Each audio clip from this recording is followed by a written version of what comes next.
Hello everyone, welcome you all on my YouTube channel Future Mentor. Today in this video we are going to discuss about dice जिसे कि हिंदी में पासा के नाम से जाना जाता है। आज इस वीडियो में हम डिस्कस करेंगे डाइस को, जो कि रीजनिंग का एक टॉपिक है। अगर आप किसी भी एग्जामिनेशन की कॉम्पिटिटिव पेपर की प्रिपरेशन कर रहे हो, not only teaching based examination, आप किसी भी पेपर की प्रिपरेशन कर रहे हो जहां रीजनिंग से रिलेटेड क्वेश्चंस पूछे जाते हैं, तो वहां आपके लिए वीडियो इक्वली हेल्पफुल होने वाला है।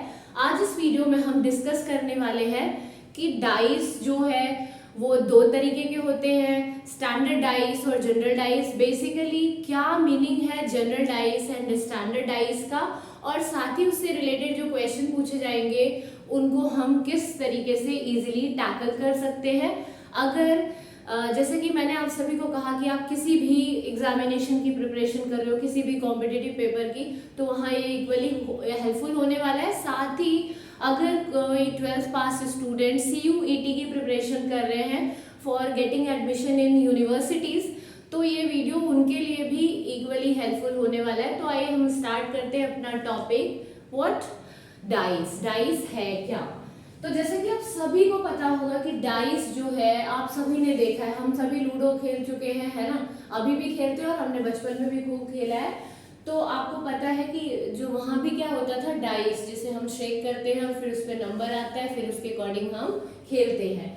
लेकिन ये जो कुछ टर्म्स यूज किए गए हैं उससे हम अवेयर नहीं होते, तो आइए हम इस वीडियो में देखते हैं कि क्या है ये टर्म्स।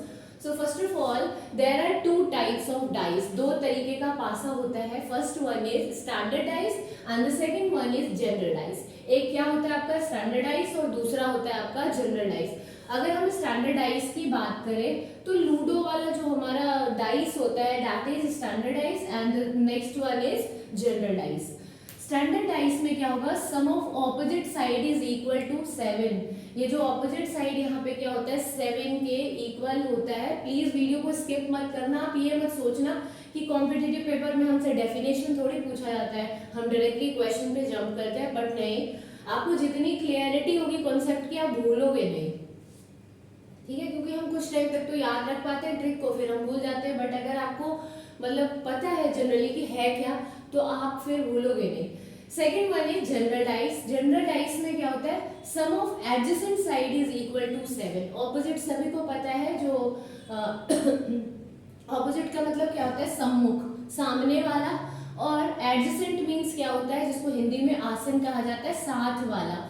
साथ वाला जो है साइड है उसका सम क्या होगा 7। तो यहाँ आप देख पा रहे हो तीन डाइस बने हुए हैं, 1 2 3।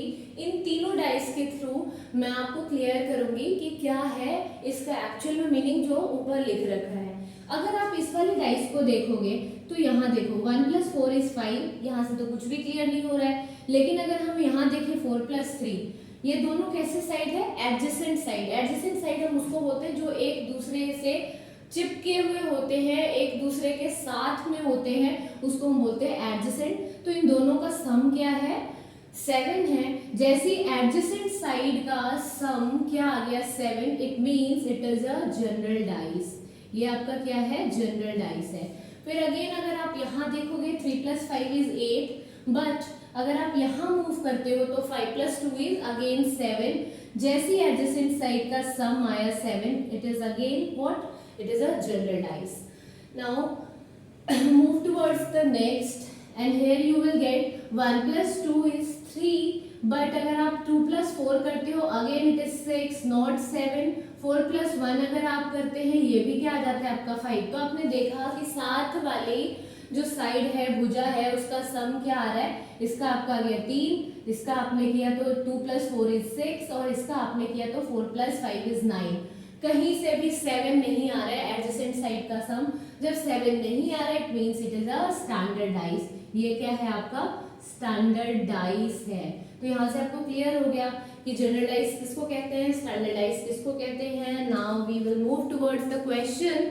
और यहाँ से 2-3 क्वेश्चन लिए हैं, क्योंकि 2-3 क्वेश्चन के बाद ही आप डाइस से रिलेटेड किसी भी क्वेश्चन को कर पाओगे। और इसको चेक करने के लिए बार बार मैं आपको वीडियो में बोलती हूँ कि प्लीज आप सिर्फ इन क्वेश्चन तक स्टिक होके ना रह जाए कि इन क्वेश्चंस को कर लिया तो अब मेरा ये टॉपिक क्लियर हो गया, इनसे आपको कॉन्सेप्ट बिल्ड हो रहा है, बट आपको टॉपिक तभी कंप्लीट होगा when you will practice. So the question is identify the opposite side of 5। 5 का सॉरी यहाँ ऑपोजिट साइड नहीं आएगा, ऑपोजिट नंबर आएगा। ऑपोजिट नंबर जो है किसका, 5 का। 5 का ऑपोजिट नंबर क्या आएगा, ठीक है, या फिर साइड भी कहीं पूछा जा सकता है। तो आप अगर ध्यान से देखेंगे तो सबसे पहले हमें करना क्या है कि हमें चेक करना है कि whether it is a standardise और जनरलाइज। क्या है ये, स्टैंडर्डाइज है या जनरलाइज है। तो उसके लिए क्या बताया था कि चेक कर लो एडजेसेंट साइड का सम 4 + 3 = 7। यहीं से क्लियर हो गया ये कौन सा डाइस है, ये जो डाइस है आपका ये कौन सा डाइस है, स्टैंडर्डाइज है। सॉरी जो ये आपका डाइस है ये कौन सा डाइस है, जनरल डाइस है।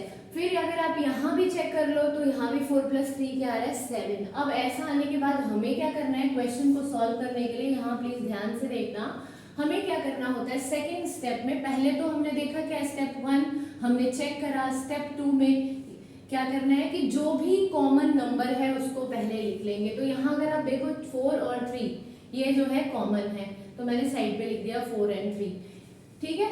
अब हमें क्या करना होता है, हमें क्लॉकवाइज डायरेक्शन में मूव करना है। क्लॉकवाइज डायरेक्शन का मतलब क्या है, घड़ी की दिशा में, ठीक है। जिस दिशा में घड़ी चल रही है सेम उसी डायरेक्शन में हमें इसको मूव कर, मतलब हमें भी चलना है। तो क्या आ जाएगा 4 3, नेक्स्ट आपका क्या आ जाएगा 2। वैसे यहाँ से स्टार्ट करोगे तो 4 3 और नेक्स्ट आपका क्या आ जाएगा 5। तो आपसे पूछा गया कि 5 का ऑपोजिट नंबर क्या होगा, तो 5 का ऑपोजिट नंबर जो है वो 2 होगा। तो इसका सही आंसर क्या है, option number 2। Now the next question, identify the opposite side of 5। और आप देख लो सेम क्वेश्चन रिपीट नहीं किया है, ये डाइस अलग है। अगेन क्या आप करोगे कि प्लस करके देखो, 6 + 1 = 7। जैसे 7 आ गया हमारा कौन सा डाइस आ गया, जनरल डाइस। फिर आपको क्या करना है, यहाँ भी देखोगे 2 + 5 = 7, ठीक है। उसके बाद आपको क्या ढूंढना होता था, कॉमन नंबर। तो कॉमन नंबर क्या है 2 2, ठीक है। कॉमन नंबर को ढूंढने के बाद हमें कैसे चलना होता है, क्लॉकवाइज डायरेक्शन में। तो अब हम क्या करेंगे, we will move in a clockwise direction. हम क्लॉकवाइज डायरेक्शन में मूव करेंगे। तो यहाँ से मैं फर्स्ट वाले डाइस से पहले स्टार्ट करती हूँ। पहले 2 आएगा, 2 के बाद 1 आएगा, 1 के बाद 6 आएगा। वैसे ही जब हम क्लॉकवाइज घड़ी की दिशा में मूव करेंगे, पहले 2 आएगा, फिर 4 आएगा, फिर 5 आएगा। और अपने से पूछा क्या गया है कि 5 का ऑपोजिट क्या होगा, तो 5 का ऑपोजिट क्या होगा, 6। क्लियर है। नेक्स्ट अब एक क्वेश्चन है आपका स्टैंडर्डाइज पे। ये दोनों ही क्वेश्चन जनरलाइज के थे। अब जो क्वेश्चन है वो किससे रिलेटेड है आपका, सॉरी हाँ स्टैंडर्डाइज से। और आपको फिर से चेक करना है कि ये मैंने ऐसे बस लिख दिया था पहले स्टैंडर्डाइज, बट आपको वहाँ लिखा नहीं आएगा कि स्टैंडर्डाइज है। डाइस दिया गया होगा, सीधा लिखा होगा कि ऑपोजिट साइड ऑफ 5 और ऑपोजिट नंबर ऑफ 5। तो अगर यहाँ चेक करोगे जैसे हम चेक करते आ रहे थे, 4 + 6 = 10, 4 + 5 = 9, 6 + 5 = 11, ठीक है। जब आपने तीनों एडजेसेंट साइड का सम निकाला क्या आ गया, 9 10 एंड 11। किसी का भी सम एडजेसेंट साइड का सम 7 के बराबर नहीं आया, 7 के इक्वल नहीं आया, it means it is a standardise. और स्टैंडर्डाइज है तो उसमें तो कुछ करना ही नहीं है। यहाँ कोई भी कॉन्सेप्ट जो है वो क्लॉकवाइज एंटी क्लॉकवाइज का नहीं है। स्टैंडर्डाइज क्या है, लूडो। और लूडो वाले को याद कर लो, लूडो वाले में होता क्या था, 6 के ऑपोजिट में ऑलवेज क्या आता था, 1। अगर आप देखते थे कि 6 आ गया, 6 के पीछे पलट कर देखते तो 1 होता था, है ना। देख लेना अगर नहीं आपने देखा है तो। फिर 5 के पीछे अगर देखोगे पलट के तो ऑलवेज 2 आता है। वैसे 4 के पीछे पलट के देखोगे तो 3 आता है, ठीक है। तो इसमें तो हमें कुछ करना नहीं है। हमसे पूछा क्या गया है कि 5 के ऑपोजिट में क्या आएगा, तो इसका ऑपोजिट जो है वो दोनों मिलके 7 बना देता है। तो 5 में कितना प्लस कर दे, 2, तो क्या आ जाएगा 7, मीन्स 5 के ऑपोजिट में क्या आएगा, 2 आएगा। वैसे अगर 3 का ऑपोजिट पूछ लेता तो 4 होता। अगर आपसे 1 का ऑपोजिट पूछता तो 6 होता, 6 का ऑपोजिट पूछता तो 1 होता, ठीक है। तो आई होप सो आपको ये क्लियर होगा। अब एक और क्वेश्चन पूछा जाता है that is related to open dice. Dice को ओपन करके कुछ इस तरीके से दे दिया जाता है। अगर आप देखो तो इस तरीके से डाइस को ऐसे दिया होता है क्वेश्चन पेपर में आपके, और आपसे पूछ लिया जाता है किसी का भी ऑपोजिट साइड। जैसे कि मैंने यहाँ लिखा है find the opposite side of 2, it may be it is written over there find the opposite side of 3, find the opposite side of 6 और एनी नंबर। तो यहाँ आपने देखा कि जो डाइस है उसको ओपन किया गया है। डाइस में जो नंबर होती है, डाइस में जो संख्या होती है वो 1 से लेकर 6 तक होती है, वो लिखा गया है। और अब आता है कि ऑपोजिट साइड ऑफ 2 को बताओ। अगर आप देखोगे ना तो ये वाले क्वेश्चन जो है वो थोड़े कम आने लगे हैं, लेकिन ऐसे क्वेश्चन बहुत पूछे जाते हैं ओपन डाइस से रिलेटेड। तो ध्यान से देखना, ओपन डाइस में कुछ नहीं करना, ऑल्टरनेट नंबर जो होगा वो ऑपोजिट होगा। ऑल्टरनेट का मतलब क्या होता है, एक को छोड़ के दूसरा। मतलब अगर एक का पूछा तो क्या आएगा 3, ठीक है। 2 का पूछा तो क्या आएगा 5। तो हमसे पूछा किसका गया है 2 का, तो 2 का ऑपोजिट क्या होगा 5। वैसे ही अगर हमसे पूछा जाता आपसे कि 3 का ऑपोजिट, तो आपने देख लिया 1 का ऑपोजिट 3 है। अब जो बच गया वो दूसरे का ऑपोजिट हो जाएगा, जैसे कि 4 का ऑपोजिट क्या हो जाएगा 6। लेकिन क्वेश्चन में हमसे पूछा गया 2 का ऑपोजिट, तो 2 का ऑपोजिट क्या आएगा 5। अब ये जो डाइस है ना, जो ओपन डाइस आपको दिया गया है, वो मे भी अल्फाबेट में भी पूछ लिया जाता है। अगर आप जैसे कि CHSL वाला जो है क्वेश्चन पेपर सॉल्व करोगे, या फिर DSSB का ही पेपर सॉल्व कर लो, जो आपका फर्स्ट पेपर जो कॉमन पेपर होता है, ठीक है, वो वाला उस वाले पेपर में भी अगर डाइस से रिलेटेड क्वेश्चन पूछे जाते हैं तो कभी कभी नंबर में भी पूछा जाता है, कभी कभी अल्फाबेट्स में भी पूछा जाता है। अल्फाबेट्स मीन्स व्हाट, यहाँ ABCDEF ऐसे लिखा होता है, ठीक है। और आपसे पूछ लिया जाता है A का ऑपोजिट, तो A का ऑपोजिट क्या होगा C। फिर आपसे B का पूछा जाएगा तो इसका ऑपोजिट क्या होगा D, ठीक है। एक नंबर को छोड़ के दूसरे पे जाना है। Alternate number will be the opposite number of the open dice.